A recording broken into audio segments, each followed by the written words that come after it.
बहुत समय पहले की बात है। एक गांव में एक किसान रहता था। किसान ने अपने परिश्रम से बहुत सारा धन इकट्ठा कर लिया था। उसके 3 पुत्र थे, लेकिन तीनों बहुत आलसी थे। किसान चाहता था कि उसके पुत्र भी उसकी तरह परिश्रम करें, पर उसके पुत्र कभी काम ही नहीं करते थे, दिन भर सोते रहते थे। किसान अपने तीनों पुत्रों से दुखी रहता था। वो अपने तीनों पुत्रों को समझा समझा कर थक गया था। जल्दी उठा करो और खेतों में जाकर काम किया करो। लेकिन पिताजी, हमें काम करने की क्या जरूरत है? आपने जो इतना सारा धन कमाया है, हमारा ही तो है। हाँ पिताजी, काम तो गरीब लोग करते हैं, हम तो अमीर हैं। अमीर लोगों को काम करने की क्या जरूरत? मेरे पुत्रों, अगर तुम लोग काम नहीं करोगे तो जो धन मैंने परिश्रम से कमा कर इकट्ठा किया है वो एक दिन समाप्त हो जाएगा।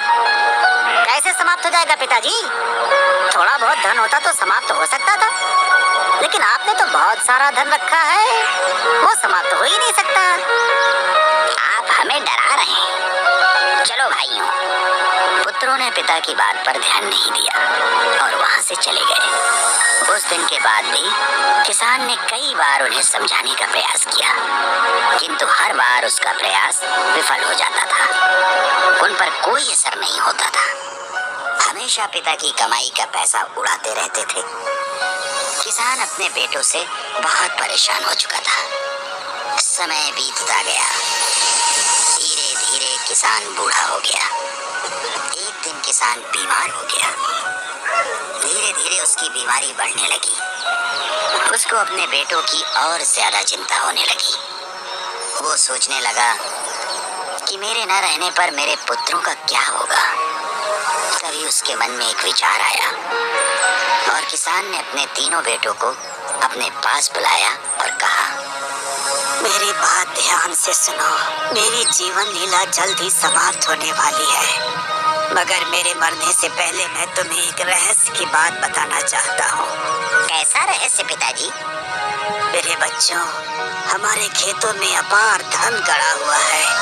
खेतों में धन गड़ा है? ये आप क्या कह रहे हैं पिताजी? हाँ बच्चों, मैं सच कह रहा हूँ। बताइए पिताजी, वो धन किस खेत में और किस जगह गड़ा हुआ है? बेटा, बूढ़ा और बीमार होने के कारण मुझे याद नहीं आ रहा है। तुम सब ऐसा करो कि बारी बारी से एक एक खेत को खोदना शुरू करो। जिस खेत में होगा तुम्हें मिल ही जाएगा, लेकिन ये सच है कि वहाँ से बहुत सा धन प्राप्त होगा। किसान की बात सुनकर उसके बेटे बेहद प्रसन्न हुए और आपस में बातें करते हुए खेत की तरफ चल दिए। पिताजी के मरने के बाद भी कुछ नहीं करना होगा और बाकी की जिंदगी मजे से कटेगी। हाँ भाई, आपकी बात सही है। किसान के तीनों पुत्र